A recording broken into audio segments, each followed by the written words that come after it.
The restaurant was loud the way expensive places always are, not with noise exactly, but with the performance of quiet. Crystal glasses set down without a clink, chairs pushed back with the careful slowness of men who believed their time mattered. The piano in the corner playing something Italian and unhurried, as if the evening had nowhere it needed to arrive. I had been working Cielo Ristorante for 3 months. I knew the rhythm of Friday nights by the smell of the kitchen.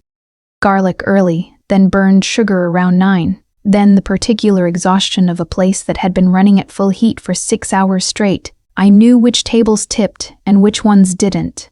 I knew that table 4, the curved banquet in the back left corner, was always reserved and always cleared of the regular server before 8 o'clock. Tonight, a man sat at table 4 who made the room change shape. I didn't notice him the way you notice someone handsome. I noticed him the way you notice a drop in temperature. One moment the restaurant was warm and full of people who thought they mattered. The next there was a man in a charcoal suit at the back of the room, and the 3 other men at his table were angled toward him the way buildings lean toward water. He wasn't looking at anyone. He was eating slowly, listening to whatever the man on his left was saying, and his face gave away nothing. Not boredom, not pleasure, not the studied blankness of a politician. Just stillness, like he had decided a long time ago that his face wasn't for public use. I picked up the water carafe and moved through the room. That's when I heard the table by the window. 2 men, suits too new, collars wrong. One of them leaning across the table speaking fast and low in a mix of English and something else. I caught enough. The car. The back exit. After he leaves. And then one word I knew. I'd grown up in a neighborhood where things went bad for people. And there was always a word for it happened. This one was finito. My stomach dropped. I looked at the man at table 4. I don't know what made me certain. Maybe the way the 2 men kept glancing at him and then away too fast. Maybe the one with his hand under the table in a way that had nothing to do with his lap. Maybe it was just that I was 24 and had grown up understanding the shape of danger before I could name it. I looked at this man who was eating his dinner with absolute calm, and I understood that he did not know what was waiting outside for him. I folded the note on the walk back from the water station. A receipt slipped from my apron pocket. Men by the window. Please go now. 4 words. My handwriting was bad because my hands were shaking. I should have thought about what it meant. I should have thought about Bastian, who had given me this shift 3 weeks ago with a particular kind of smile, who had shown me a photograph of this table and said just, notice things. That's all I'm asking. I should have thought about my brother Nico and what Bastian's people would do if I didn't deliver what they were expecting. I walked past table 4 on the way to table 6. My hand went into his jacket pocket, the left one, draped over the back of his chair, like I was reaching for something I'd dropped. The note went in. My hand came out. I kept my eyes on the floor. I did not look back. I walked to table 6 and set down the water, and the woman across from her date said something about the specials, and I wrote it down wrong and crossed it out. 2 minutes later, I heard the sound of chairs being pushed back, unhurried, deliberate, the particular way a man moves when he has already decided. I did not watch him go. I was looking at my notepad, pressing the pen too hard. He paused at the door. I felt it, the way you feel someone looking at you from across a room, even when your back is turned. Then the door opened and the cold night air came in for 1 second and closed. The 2 men by the window looked at each other. The one with his hand under the table stood up. The restaurant kept being a restaurant. The piano played. Someone ordered the branzino. I went home at 11 and stood in my kitchen for a long time, looking at nothing. Nico called. I let it ring. I told myself it was over. That I had done the one thing I could do, and now it had nothing to do with me. The next morning, I opened my front door, and there were 2 men in the hallway who were very politely asking me to come with them. I had been wrong about it having nothing to do with me. I had been completely, entirely wrong. My apartment had taken me 8 months to make feel like mine. The windowsill with the 3 chipped mugs I used as planters, the photograph of my mother taped above the stove because I didn't own a frame that fit, the list on the refrigerator that started with rent and ended with Nico because Nico was always the last thing and he was always the most expensive. I thought about all of that while I sat in the back of a black car that smelled like leather and something colder underneath. Outside air, night air, the particular cold of a man who has been standing in the dark recently, and tried to decide if I was going to be sick. The two men had been polite. That was the strange part. Not threatening, not loud. One of them had held the elevator door. The other had said, "Mr. Vitelli would like to speak with you," and there had been a pause built into the sentence that was not quite a choice, but was not quite not one either. Lorenzo Vitelli. I had looked him up on my phone in the 3 minutes between closing my apartment door and getting into the elevator. The results had been fast, and not especially calming. Chicago Tribune. Vitelli family. 3 decades of alleged organized crime ties. A photograph, blurry, taken from a distance. Not enough to recognize the man from the restaurant, enough to understand what kind of family I had apparently just done a favor for.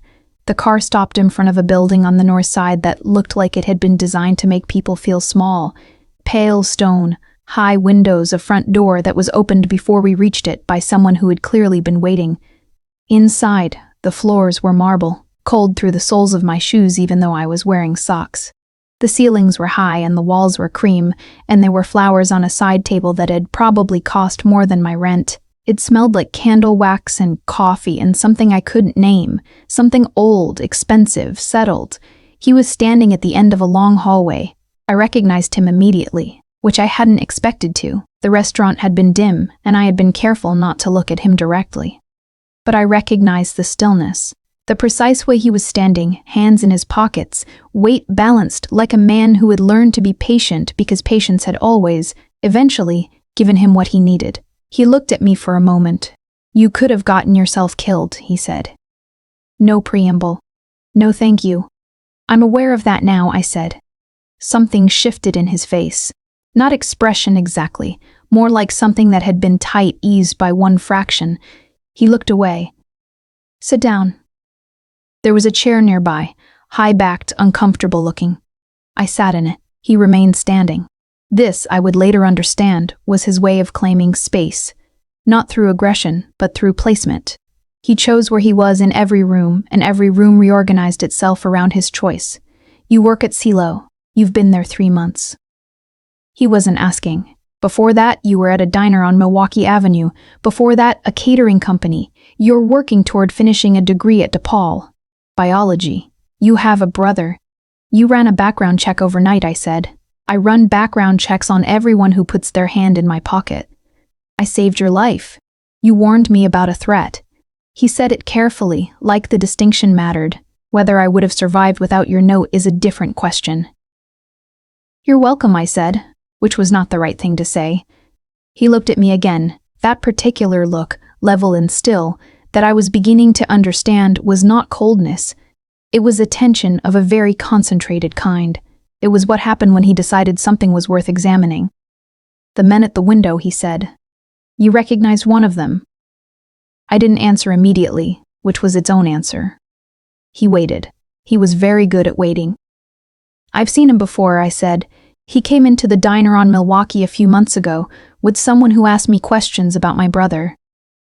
I stopped. "I didn't tell you this last night because I didn't know who you were last night. I slipped you a note because 2 men were planning something and I couldn't let it happen to another person. That's all." Silence. A man appeared in the doorway, broad-shouldered, mid-40s, with a face that had been rearranged once or twice by something harder than a fist. He looked at me with an expression I couldn't read and then looked at Lorenzo, and something passed between them that I didn't catch. "Marco," Lorenzo said without turning, "set up the East Room." Marco looked at me again. This time his expression was slightly more legible. Not warm, exactly, but not hostile. Something closer to, "Well, this is unexpected. Your brother," Lorenzo said. "What do they want from him?" The marble was very cold under my feet, and the chair was very uncomfortable, and this was the moment when I understood that whatever I had been in my life before last night, biology student, bad sleeper, person who overfilled her apartment with chipped mugs and worries, I was something different now. "Money," I said. "He owes money." Lorenzo nodded once. That was all. He turned and walked down the hallway and did not tell me to follow him. But I did anyway, because I had no idea what else to do, and because, I would not admit this for a long time, there was something about the steadiness of his footsteps that felt, absurdly, like the safest thing in the building. By the second day, I had learned the sound the east wing made at night, the particular settling of old stone, a click behind one of the radiators, a silence that was not empty but weighted, the hush of a building that held too many people who were being too careful. I was not a prisoner. This was what they kept not saying, which was the clearest possible sign that the question had already occurred to them. The east room had a bathroom and a window and a lock on the door that I could control from the inside. And Marco had appeared the first morning with coffee and something that was almost, if you tilted your head and didn't ask questions, like concern. "He's not going to hurt you," Marco said, setting the coffee down on the nightstand. "In case that's the thing you're thinking about at 4 in the morning. "It wasn't," I said, which was only partially true. I was thinking about my brother. "Nico." Marco said the name without warmth, but without cruelty either. "The way you say the name of a problem you've been briefed on. We're looking into it. He doesn't know I'm here. He knows you're safe." He paused. More than he probably deserves to know given the circumstances. I didn't ask what he meant. Something in his voice said I wasn't ready for that answer yet. By the third day, I understood more about the shape of this world. Not because anyone told me. Lorenzo and I had spoken briefly twice more. Short exchanges that were all information and no warmth, though there was something in the precision of his questions that felt, strangely, like respect. But because a house reveals itself, the men who moved through the hallways in the mornings, how they looked at corners before they turned them. The particular way all conversations stopped when Lorenzo came downstairs, not because they were afraid, exactly, because they were paying attention. Because something might be required, I sat with Marco in the kitchen on the afternoon of the third day, which was apparently something that surprised him enough that he stood in the doorway for a full 10 seconds before deciding to come in. "Tell me about him," I said. He poured himself coffee. "No. Tell me about the organization then. I'm not going to pretend I'm somewhere neutral." He looked at me. "Then Chicago's been Vitelli territory for 30 years. His father built it, his uncle ran it after.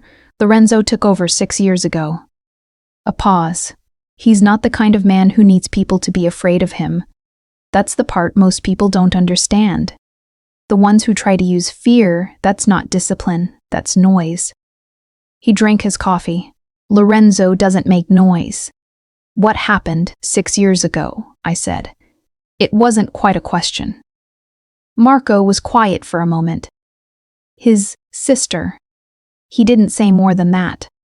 He didn't need to. The name, the silence after it, the particular way his jaw set, it told me enough. Loss. The kind that doesn't fully heal but fuses into something harder, which is almost worse because, at least, grief you can recognize. I thought about my mother, gone 4 years now, about the way I had reorganized myself around her absence, filling in all the places she used to occupy with busyness and Nico's problems and work. How you become the shape of what you've lost. That afternoon, I was crossing the front hallway when I heard Lorenzo's voice through a closed door. He was speaking Italian, quiet and fast, and the tone was not what I'd heard from him before. Not cold. Something under the control. Something taut. A wire pulled too tight. I kept walking. At the top of the stairs, I paused, and I don't know why. The wall beside me was hung with framed photographs, formal, black and white. A family. Several generations. Near the bottom of the grouping, slightly apart from the others, was a photograph of a girl. 19, maybe 20, dark hair, laughing at something outside the frame, caught mid-motion, as if the photographer had barely gotten her in time. She looked nothing like Lorenzo and exactly like him. That evening, Marco sat beside me at dinner. Actual dinner. At the long table in the dining room, which was apparently just something they did, ate together, 10 men and now me, which I found more disorienting than anything else, and said in a low voice, "Caruso is making moves on the north side."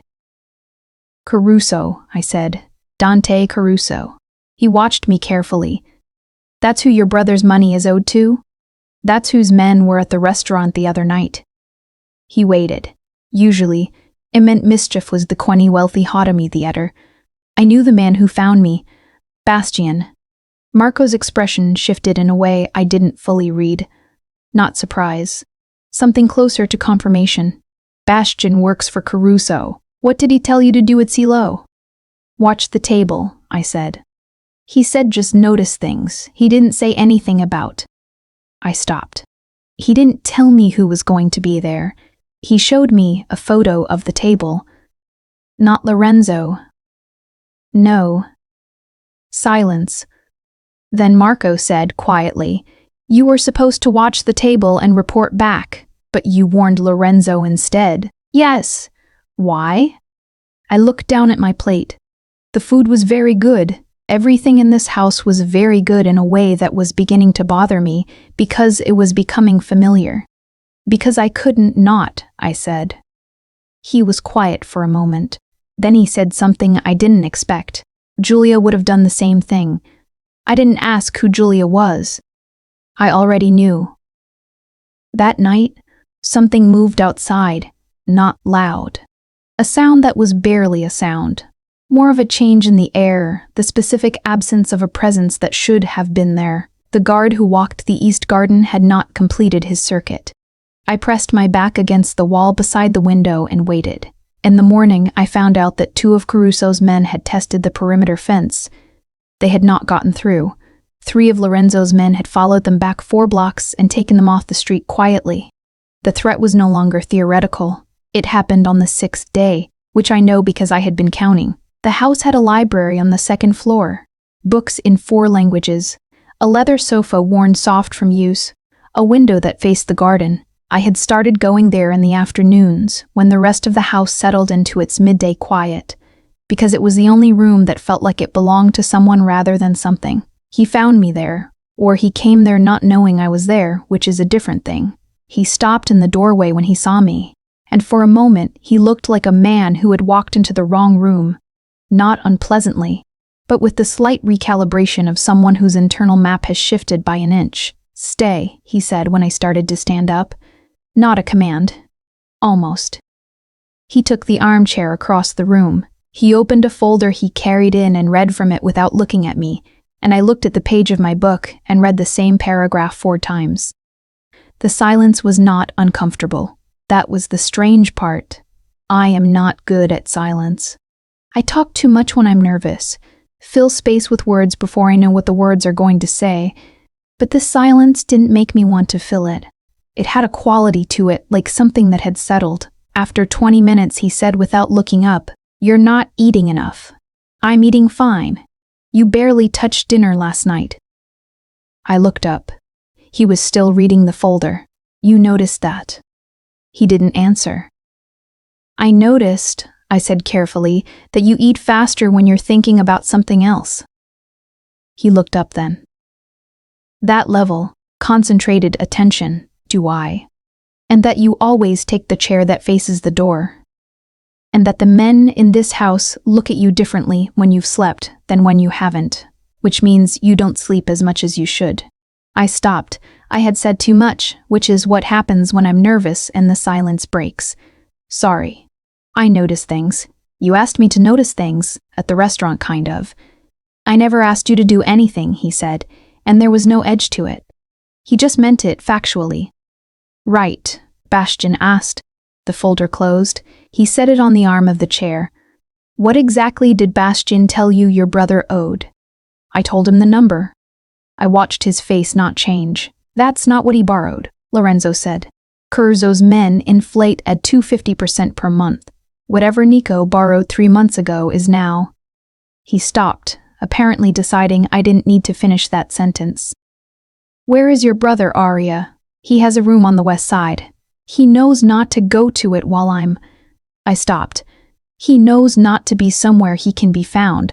Caruso's people already know where he is." He said it without weight, which made it worse. Just information. They've known for 2 weeks. They haven't touched him because they're using him as leverage. "Against me." "Against me," he said. "Through you. The room was very quiet. I could hear the clock on the mantel, which I had not noticed before. So my brother's life is a way to get at you, because I gave you a warning that meant a man you'd have used to get at you didn't get to. Roughly. Something in his expression, not quite apology, not that, but acknowledgement, careful and level, which means his situation is partially mine to resolve. I looked at him. He was looking at his hands for a moment, resting on the folder, and I noticed them the way I noticed everything about him that I was trying not to notice. The scar across 2 knuckles of his right hand, old, healed, white, the stillness of them. The controlled patience of a man who had decided at some point not to reach for things casually. He stood up to leave. He passed close to me on the way to the door. Closer than he needed to, the room was large, and his hand caught the edge of the sofa back as he passed. Briefly, like a man steadying himself on a surface that has unexpectedly moved, he didn't look at me. He kept walking. For a long time after he left, I looked at where his hand had been. I told myself it was nothing, that it was a coincidence of space, that he was a man who had been in this world too long and eaten dinner with guards every night, and read folders and libraries alone, and probably did not think about the arrangement of rooms or the people inside them. I was not entirely convincing. Lorenzo, brief third-person POV. She had been looking at her book and not reading it. He had known this for 20 minutes, the specific stillness of someone who is performing attention rather than giving it. He has seen it in interrogations, in negotiations, in men who are afraid and trying not to show it, but she had not been afraid. She had been thinking. He could tell the difference. When she started listing what she had noticed about him, he felt something he did not immediately have a name for, not because no one observes him. People are always watching him, cataloging him, studying him for weaknesses. But she was not studying him for weaknesses. She was just noticing, the way you notice a lamp in a room because you like the quality of the light. He had put his hand on the sofa to put something between him and the door, to interrupt the pull of a room he had not expected to find comfortable. He did not go back. On the 9th day, Nico called. Marco had given me a phone. Secure, he said, which I took to mean that its calls were monitored, not that they were private, and I had been carrying it around waiting for the weight of it to feel normal. Nico's name appearing on the screen felt like a cold hand around my chest. "Where are you?" he said, and his voice was wrong. Too flat, like someone reading off a script. "I'm safe," I said. "Don't Aria." He said my name like a door closing. "You need to tell me where you are." "Nico, listen to me." I had moved to the bathroom, which had no windows, a thing I did automatically now that disturbed me slightly. "I know what happened. I know what you owed, and I know who you owed it to, and I know what they've been asking you to do. You need to tell me honestly if you've told them anything." Silence. "Nico, the address," he said.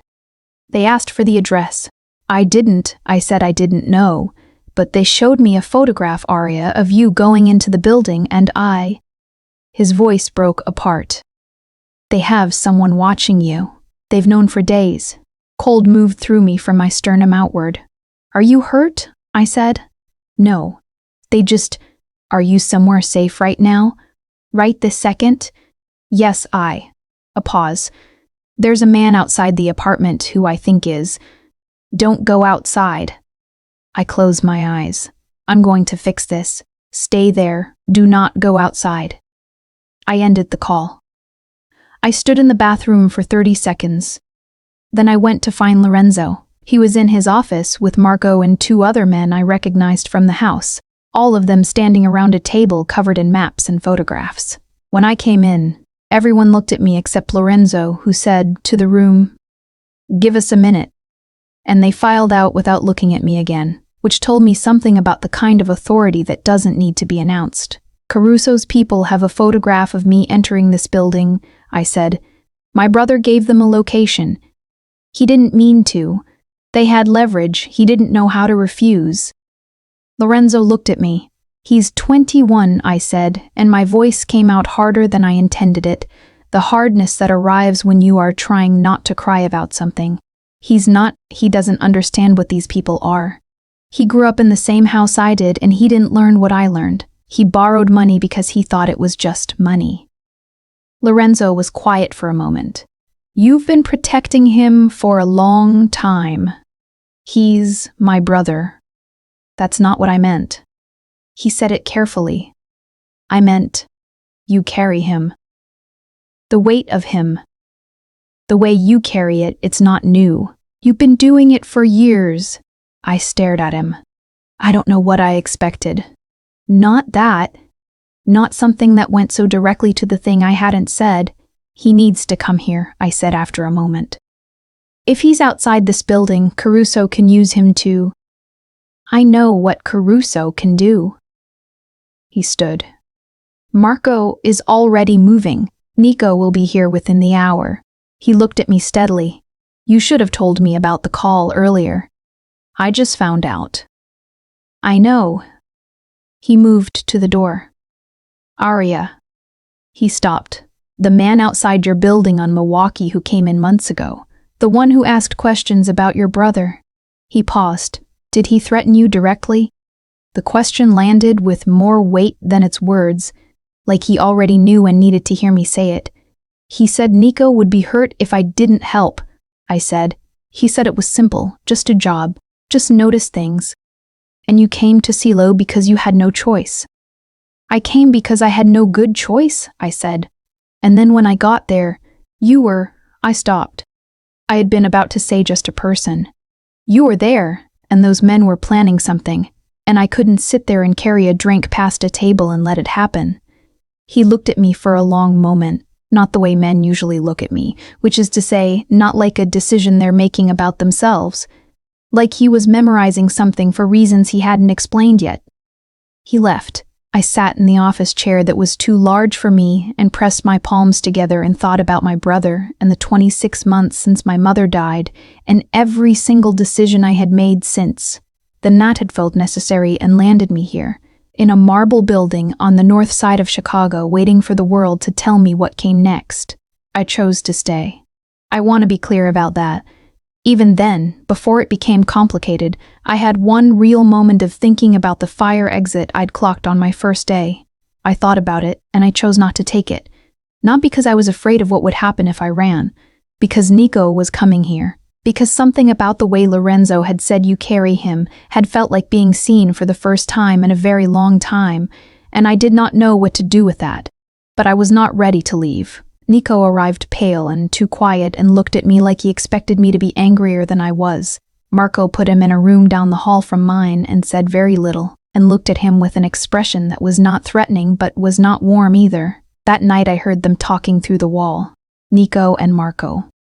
Low voices. A long time. In the morning, Marco's expression toward Nico had changed.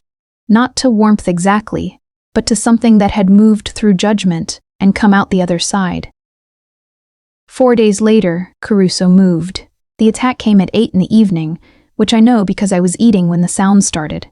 Not what I expected, not movie loud, but a crack and then another and then an alarm that had a specific, purposeful tone, not panic, but communication. The lights in the east wing cut to something dimmer and redder, like a building holding its breath. Marco appeared in the doorway of the dining room. With me, he said. He took Nico and me to a room in the interior of the house with no windows and a door of a weight that spoke clearly about what it was designed to withstand. He left one man inside with us and said, to me, "Don't open this door for anyone you don't recognize." I nodded. He left. What followed was the longest 40 minutes of my life. The sounds outside were not constant, which was worse somehow than constant would have been. Bursts of activity and then silence and then activity again. Movement in the walls of the building. A crash from somewhere above us. Nico held my hand and did not speak, which was so unlike him that it frightened me more than the sounds. Then silence. Long, complete, specific. Then the door opened and it was Lorenzo. He was not the man who walked through the door, was not the man who had come into the library.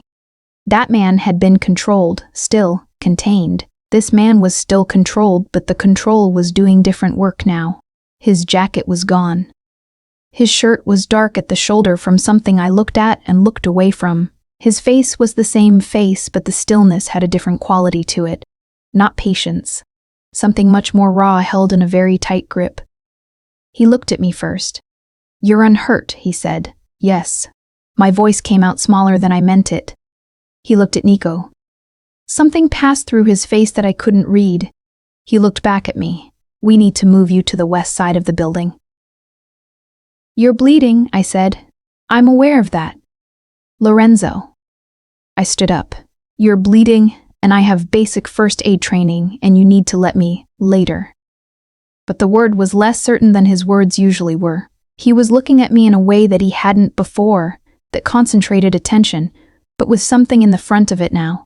Something that hadn't been there when he was simply still. I found out later what it had been. 6 of Caruso's men had entered through the north fence while a diversion was staged at the front gate. 2 of them had made it into the building. Lorenzo had found them on the 3rd floor. The wound in his shoulder was from a knife he had apparently not cared about enough to stop for. What I know from that night, the controlled, quiet man I had been watching for 2 weeks, was a surface. Underneath the surface was something that moved fast and completely and without hesitation. The men who worked for him had followed him into things that required them to trust that he would not miscalculate, and he had not miscalculated.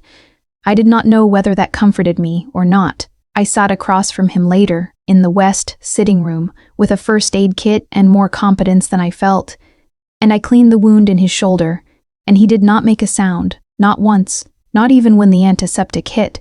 "You should have this stitched," I said. "I know. I can't do that here." "I know." He was looking at me, not at the wound, at me. "You're not afraid of blood," he said. "I'm afraid of a lot of things," I said. "Blood is just informational." A small silence. "I'm afraid of you," I said, before I had decided to say it. The antiseptic wipe stopped moving. He didn't answer immediately. When he did, his voice was quieter than I'd heard it. "I know." "Not," I started. Stopped. "Not the way I thought I was, at the beginning." I looked at the wound and not at his face, because I could not look at his face and say this. "I thought I was afraid of what you are. Of your world, of what happens in it." The wipe started moving again. Steady. "I'm not afraid of that anymore." "What are you afraid of then?" I pressed the bandage down. His shoulder was warm under my palm. I did not move my hand as fast as I should have. "Myself," I said. "Around you." The silence after that was the kind of silence that has a shape. He put his hand over mine, not grabbing, not holding, just resting it there, on the back of my hand, on the bandage, on his shoulder, like something that had been considering moving for a long time and had finally stopped deciding. I did not pull away. Outside, his men were clearing the north fence and the building was being resecured and the city went on being a city. Inside, his hand was warm over mine and neither of us said anything for a while, and when he finally moved, it was slow and reluctant in a way I felt more than saw. "War is no longer coming," Marco said from the doorway, and I wondered how long he'd been there. His expression was complicated in a way I didn't have the vocabulary for yet. Lorenzo looked at Marco. "I know," he said. They moved quickly after that. The house changed. More men, shorter shifts, conversations that stopped when I walked into rooms and started again after I left. Lorenzo was everywhere and nowhere, a presence that moved through the building and left a specific kind of attention in his wake. He stopped in the library once in the evening and we did not say much, but the silence had changed from the first library silence, the way that furniture you've lived with changes. The same shape, but yours now. Nico was restless. Nico was always restless. But now it had an edge to it, a guilt that sat in him visibly, that made him avoid my eyes and apologize for small things too quickly and too often. Marco had spoken to him twice more in the long sessions through the wall. Whatever they were talking about, Nico came out looking chastened in the specific way of someone who has been told a truth they already knew. "I should have told you about Bastion sooner," Nico said to me, the morning of the 3rd day after the attack. "Yes," I said. "I thought I could handle it." I know you did. I looked at him. My brother, who was 21 and careless with himself in all the ways I had learned young not to be. You're going to have to help them, Nico. Whatever they ask you. Because you owe it, and not in the money way. He nodded. He looked young. Marco took us both to what Lorenzo called a secondary property that afternoon. Another building, less grand, more functional, on the edge of a neighborhood that was half industrial and half residential. The drive was 30 minutes. Marco sat up front and made calls in Italian for most of it, and I watched the city slide by outside the window and thought about the life I'd had. 8 blocks from where we drove through, the attack came an hour after we arrived. I did not see most of it. I heard it, 2 shots from the front of the building and then shouts, and then the building's interior alarm, lower and more urgent than the house is, and then a specific sound I would spend a long time trying not to remember. A sound that was not loud, and that meant something was very wrong. One of the men brought us to a back room. He would not look at me. His hands were wrong, the careful stillness of someone working very hard to maintain it. Marco, I said. He's okay, the man said, and paused long enough before it that I did not believe him. Marco was not okay. He had been shot getting Nico into the building. A deliberate shot, aimed to put him down before he could get his weapon up, which meant someone had known exactly where they would be and when.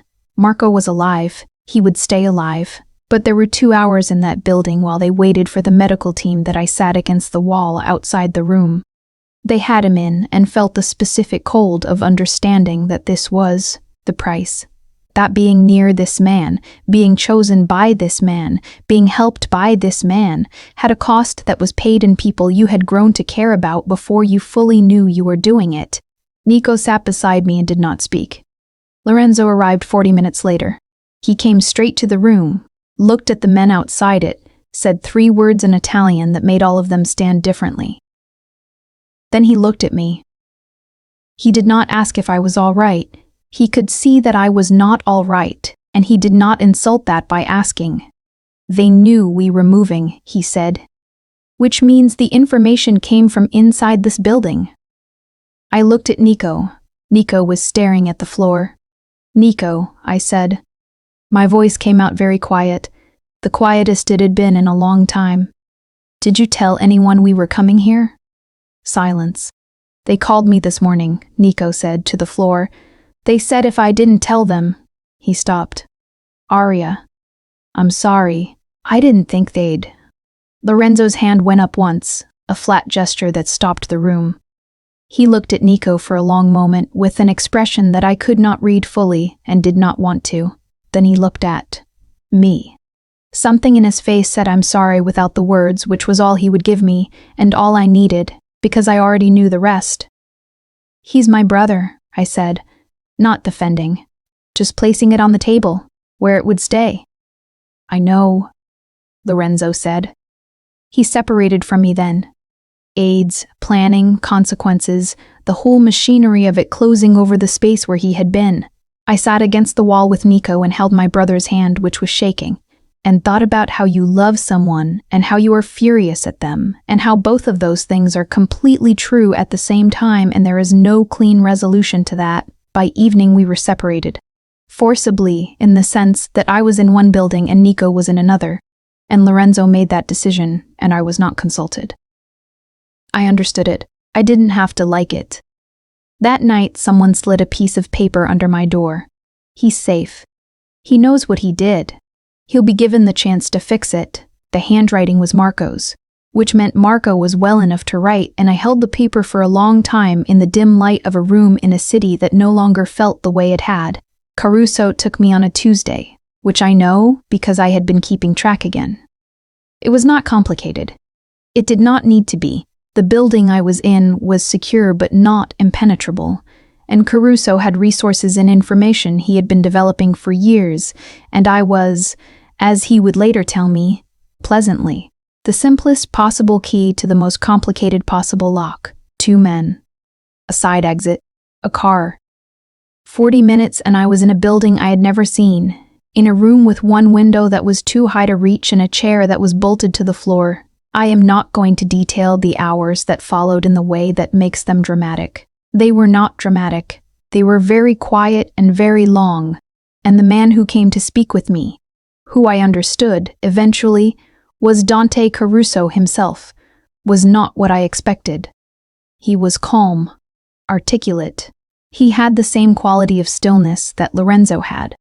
But where Lorenzo's stillness felt like patience, Caruso's felt like something has been excised. Like the capacity for a particular kind of feeling had been removed and the absence kept very clean. He told me things about Lorenzo. Some of them were designed to frighten me. Some of them were designed to make me doubt. A few of them were almost certainly true, which was the most unsettling part. "He won't negotiate for you," Caruso said at one point. "You understand that. Whatever you are to him, and I'm genuinely uncertain what that is, men like Lorenzo don't negotiate. They respond." "Then he'll respond," I said. Caruso looked at me with what might have been, briefly, something like respect. "You're not afraid." "I'm afraid," I said. "I'm just not." I stopped. "You can't do anything to me that changes what already happened. The choice I made." I looked at him. "I'd do it again." He tilted his head. "Warn him again, even now." "Yes." He was quiet for a moment. "Why?" I didn't answer. Not because I didn't know, because the answer was mine, and I was not going to give it to him. They left me alone after that. The room was cold. I sat on the floor instead of the chair because the floor was a choice and the chair wasn't. I pressed my back against the wall and thought about the specific thing I should not have been thinking about, which was the warmth of Lorenzo's hand over mine on the bandage, and the way the library felt in the afternoons, and Marco's handwriting on a piece of paper slid under a door, and the photograph of a girl laughing at something off frame. I did not break. I want to say that plainly. Not because I am strong in any particular way, but because there was nothing to break open. I was already exactly what I was. Outside, I found out later, Lorenzo was not being deliberate. He was not strategizing. He was moving through Caruso's territory with the kind of precision that bypassed calculation. Every resource, every man, every piece of information he had built over 30 years of living in this world, all of it turned toward one point on a map. Marco, from a hospital bed, was apparently directing the intelligence operation over the phone. Nico, who had been given his chance to fix what he'd broken, was with them, the traitor in the house. Because there had been one, before Nico, someone closer and older and more established, was found in the second hour. His name was Ferrara. He had worked for Lorenzo's father. He had been providing information to Caruso for 11 months. This was not a small thing. The weight of it, what it cost Lorenzo to absorb it, was something I only understood later, in the telling. The door to my room opened at hour 6. It was not Lorenzo first. It was 2 men I didn't recognize, and then a third I did. One of the house guards, face bloodied, grim with purpose. And then Lorenzo. And the room that had been very quiet for 6 hours became something else entirely. He crossed to me without looking at anything else in the room. "Are you hurt?" he said, and his voice was something I had never heard from him. Not calm, not controlled, something that had been compressed past its limit and was speaking from below the compression. "No," I said. He looked at me, all of me, quickly and completely, the way you look when you don't trust words yet. Then he took me by the shoulders and held on. Not a gentle hold, both hands, gripping. The specific grip of someone whose hands have been doing something else for the last 6 hours and have finally found what they were reaching for. I put my forehead against his chest and felt the unsteady rhythm of him and understood that he had been very afraid. That this calm, controlled, terrible man had been for 6 hours afraid. Neither of us said anything for a moment. "Caruso," I said into his chest. "I know where he is," Lorenzo said. "Then go," I said. He pulled back and looked at me and I looked at him, and it was not romantic and it was not clean, and it was the realest thing that had happened since I slipped a folded piece of paper into a jacket pocket and walked away. I was not passive in those 6 hours. I want that on the record. When the door had closed the first time, I had spent 20 minutes examining every square foot of that room. The window was real glass and too high. The door was solid, bolted from outside. No internal mechanism. The chair was bolted, but the seat was a separate piece attached with 4 screws. I could not remove without a tool. The baseboard at the far corner was slightly separated from the wall. Not a gap, but a weakness. The kind that speaks of old construction and water damage. I did not break out. I'm not going to claim I did. But I had a plan by hour 2, and I had positioned myself next to the wall, and when the door opened, I was not sitting in the center of the room waiting. I was beside it, which meant that the first man through nearly walked into me, and the guard who followed him stumbled, and Lorenzo came through third into a room that was already in motion rather than a room where someone was waiting to be rescued. He saw this. He registered it in the way he registered everything. Completely and without comment, just absorbed it into his knowledge of me, which was growing in a direction neither of us was naming yet. Caruso was 3 miles away. Lorenzo went there while I was taken back to the house, which was what I wanted. I was not useful in a fight, and I knew it. And being not useful in a fight, and standing in the middle of one anyway, would have made me a liability to people who were already stretched thin. Nico came back with me. He sat across from me in the car and didn't look at anything directly, and I looked at him for a long time before I said, "You came to help find me. I wasn't going to sit in a room while." "I know," I said. He looked at me then. My brother, who was 21 and who had made decisions that came from fear, which is the most human kind of bad decision. "Are you going to forgive me?" "I already did," I said. "That doesn't mean everything is fixed." "I know." The car moved through the city. Outside, Chicago looked exactly like it always had. This was the strange part of the last few weeks. The city did not change. People went to restaurants and walked dogs and argued about parking. The world I had stepped into had its own weather, separate, and the two things just existed side by side, and I had moved from one to the other, and there was no clean line marking where the crossing had happened. At 3 in the morning, Lorenzo came back. I heard the door. I was in the library. I had not been able to sleep, which would have surprised exactly no one who knew me. And I heard him in the hallway, and I waited for the sound of footsteps going upstairs. They stopped outside the library door. A long pause, then the door opened. He stood in the doorway. He looked like someone who had been at the end of something and had come through it without being entirely sure what was left of him. His face was the same face, but something behind it had shifted, as if the furniture of him had been rearranged. I said, "Is it over?" "Caruso is gone," he said. "The men under him?" He stopped. "They'll have to make choices about who they serve now. Most of them will look for a new structure. And his organization. Broken," he said. "It'll take time to confirm it completely, but broken." He came and sat on the sofa across from me, which was the closest he had ever sat to me in this room, and he put his elbows on his knees and looked at his hands. "Ferrara," he said after a moment. "Marco told me," I said. I stopped. "You trusted him for a long time." "Since I was 20, he said. "He worked for my father." I didn't say I'm sorry because I have never found those words adequate for the things they're supposed to cover. I said, "That kind of betrayal is different." "Yes." Silence. "What did it cost you?" I said. "Tonight." He looked up.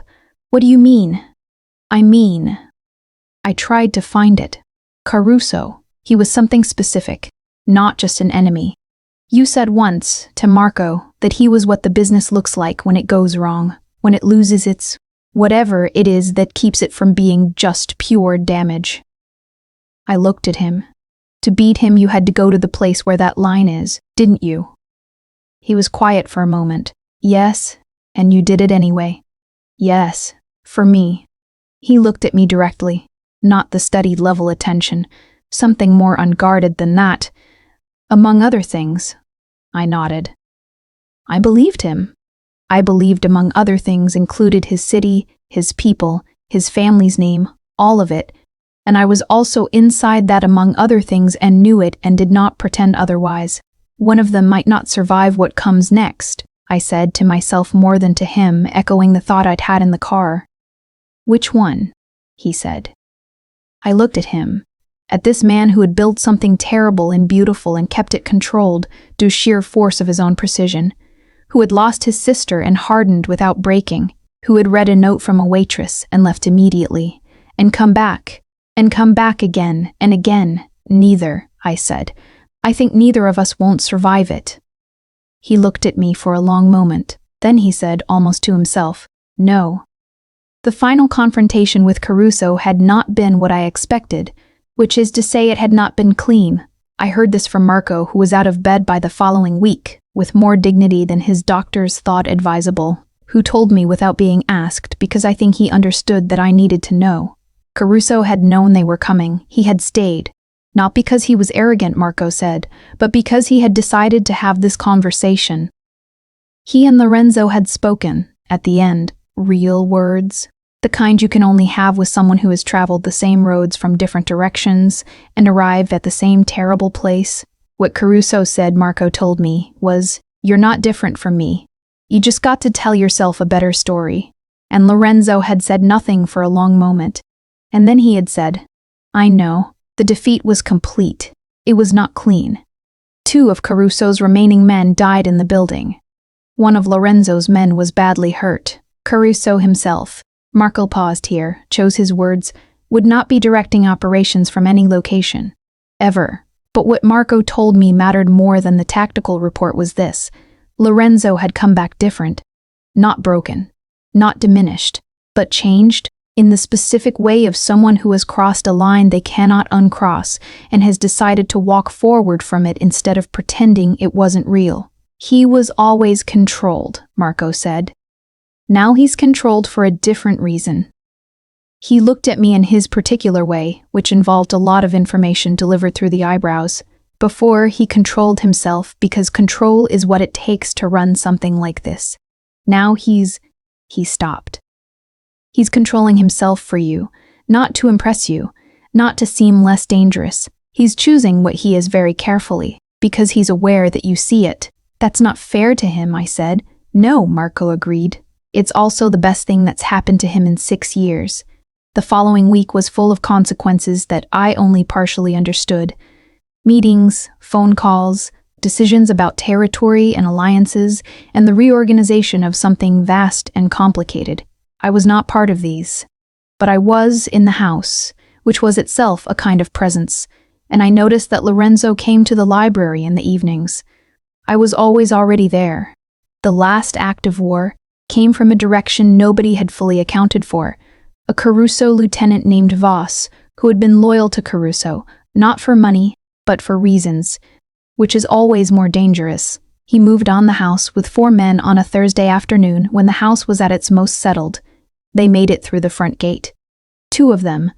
I was in the hallway when the alarm went. I did not run to the back room. I ran toward the noise, which was not brave. It was just what I did. Not because I'd become a warrior, but because there was someone in the front room of this house who I was not going to stand behind anymore. What I actually did was open the door of the front room and shout a specific, purposeful, loud sound, which caused the man nearest to me to turn, which gave Lorenzo enough of a second to close the distance on him. It was not heroic. It was barely a thing. But it was mine, and it was chosen. And afterward, Lorenzo looked at me across the room with an expression I had not seen from him before, something almost like disruption, like someone had reached through his careful management of everything and unsettled the arrangement. The 2 men were contained. The organization absorbed the last of Caruso's splinter violence and went quiet. It was over. The words landed in me like something released. I sat in the front room with the wall behind me and the cold light coming through the windows, and I thought about the restaurant and the piano and the note I had folded in 20 seconds, all the distance between there and here. Lorenzo sat down beside me, which was not something he usually did. "It's over," I said. "Yes," he said. We sat there for a while. The first morning that felt ordinary was a Thursday, 6 weeks later. I know because I had made a new list on the refrigerator and it had the day of the week at the top. The refrigerator was in a kitchen that was not mine. The house on the north side, which I had expected to feel temporary and had stopped feeling temporary around week 4. I was finishing my degree, Zoom calls for the remaining seminar, an extension on a paper I was glad to have been granted. My biology textbooks were on the shelf in the library next to a row of books in Italian that I had been slowly, occasionally, attempting. Nico was across the city in a smaller apartment, working for a cleaning company Marco had connections to. He called me twice a week. He was doing the slow, unglamorous work of being someone different than he had been, which is the only actual way to do it. He still apologized too quickly. He was 21. I had hope. Marco came for dinner on Tuesdays without his wife, who apparently found these dinners stressful, which I understood completely. He and I had developed a dynamic that I found difficult to categorize. Not friendship exactly, but the particular warmth of two people who have been through something and sat on the same side of it. He had started telling me things about Lorenzo's childhood without being asked, in small doses, as if he were feeding information to an animal he was cautiously taming. He used to bring birds inside the house, Marco said one Tuesday. Injured ones. His mother would put them back outside and he'd find them again. A pause.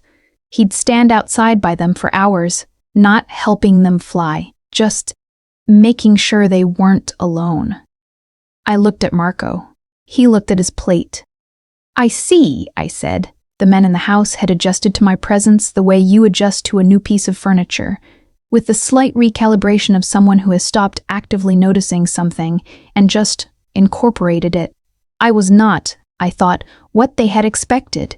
I was not decorative, and I was not a hostage, and I was not, apparently, afraid of them, which seemed to be the thing they found most strange. Lorenzo proposed in the library. I say proposed. He sat down across from me on a Wednesday evening and said, without preamble, I want you to stay. And I looked at him, and he looked at me, and we both understood that this was the conversation we had been not having for 2 months. This house, I said. This life, he said. With me. No ring. No bended me. The lamp in the corner casting its particular light and the clock on the mantel and outside the city making its sounds. I looked at this man and thought about everything I had seen him be. Patient and brutal and precise. And in unguarded moments, something that had no armor on it at all. I thought about what it cost him. What it would continue to cost him. What it would cost me. I'm going to finish my degree, I said. I know. And Nico is going to need time. I know. And there are things about this world that I am never going to fully accept. I know. And you have to be honest with me, I said, about what this is, what it requires. Not the crimes. I'm not asking to be told the crimes, but when it becomes dangerous again. When I need to know something. He nodded, a real nod, not performance.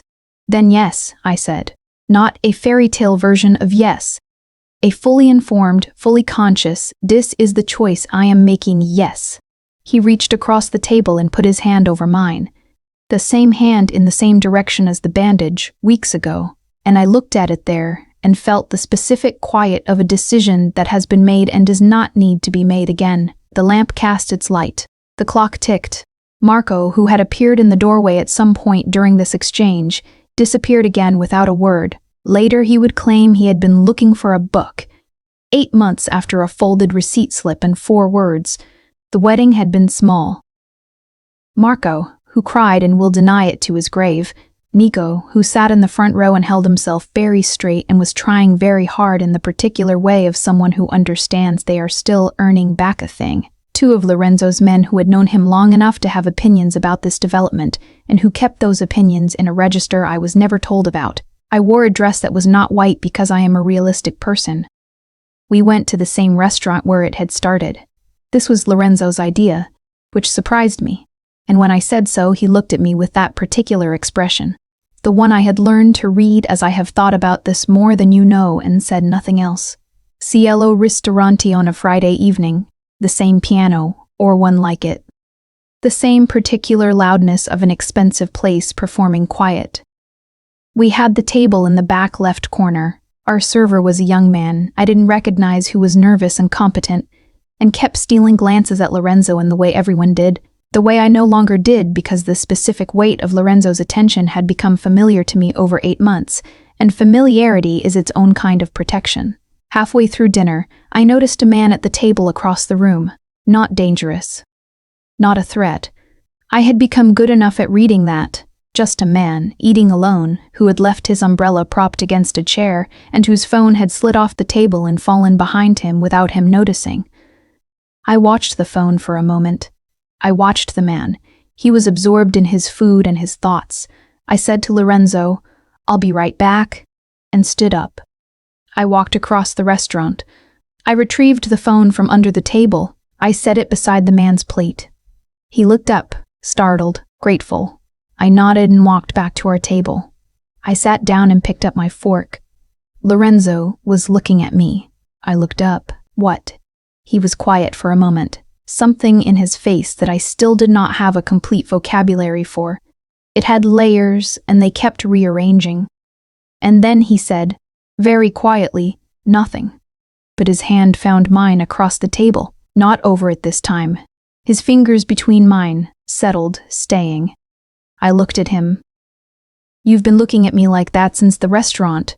The first night." "I know, what does it mean?" He was quiet long enough that I almost let the question go. "Then, there was a man next to me in the hospital the year after my sister died. An old man. He had a television in his room that was always on. He never watched it. Every morning the nurses brought him breakfast, and he always ate about 2/3 of it and set the rest on the table. And every morning, when the nurse came back, he pointed to the part he hadn't finished and said, 'Give this to someone who needs it more than I do.'" He paused. He said it every morning, not because anyone would do it, just because it was the kind of man he was. It was the one thing he still had. I looked at Lorenzo across the table. "You reminded me of that," he said. "The note, you didn't stay to watch me read it. You didn't stay to be thanked." He turned my hand over in his. "You gave something you had and walked away, and I don't know why that." He stopped. Chose the end of the sentence carefully. "I've spent 30 years in a world where everyone keeps a ledger, where everything given expects something returned, and you just..." He shook his head. "You just turned your back." The piano played something slow and Italian. I thought about the kitchen counter and the folded receipt in the cold of that night and the 2 years of lists on refrigerators and Nico's voice on the phone and the photograph of a laughing girl and Marco crying at a small wedding in the feel of this hand. "I still do that," I said. "I know," he said. "I still can't get used to it." The restaurant went on around us. The candles burned. The evening arrived at wherever it was going, unhurried as if it had nowhere else to be. I looked at the man across the table. This man who was dangerous and careful and had built something that would never be entirely safe, who had chosen not to lie to me about what it was, who had once put his hand over mine on a bandage as if it were a question and waited for an answer. And I felt the weight of the choice I had made and the weight of the world that came with it, and I did not flinch from either. I squeezed his hand. I picked up my fork. We ate dinner.